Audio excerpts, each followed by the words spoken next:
Është një shprehje që thotë që politikanët janë një lloj si pelenat, ata duhen ndëruar shpesh për të njëjtën arsye sepse fillojnë të mbajnë erë, por ka një pretendim Shqipëri, ka thënë dikush një kundër argument për këtë dhe më pëlqeu në fakt, është e vërtet tha që pelenat dhe politikanët duhen ndëruar, tha, po për të vënë pelenat e reja të paqelbura.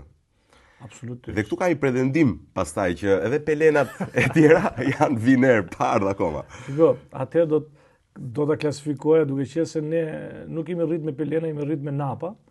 Plakat tona i lanë ato napat i zjenin, kështu që ato dhe pastroshin. Kurse këto pelenat e sotshme është shumë e vështirë për t'i pastruar dhe duhen ndruar. Ja mi se u gjeta. Ja mirë se na erdhe të bëft mirë.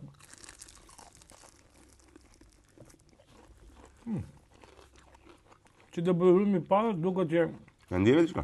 Kësë që bërrumi do kemi të ndjeve. Ja, se s'është ai djekse, jo.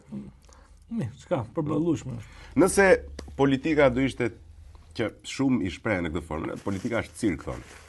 Në politikën tonë, nëse do bënim një metaforë, një analogji, meqense është cirk gjithmonë metafora, kush është Palaçoja, kush është Luani, dhe kush është ai që pastron plerat? Atëherë, unë mendoj që Palaçoja është gjithmonë ai që drejton,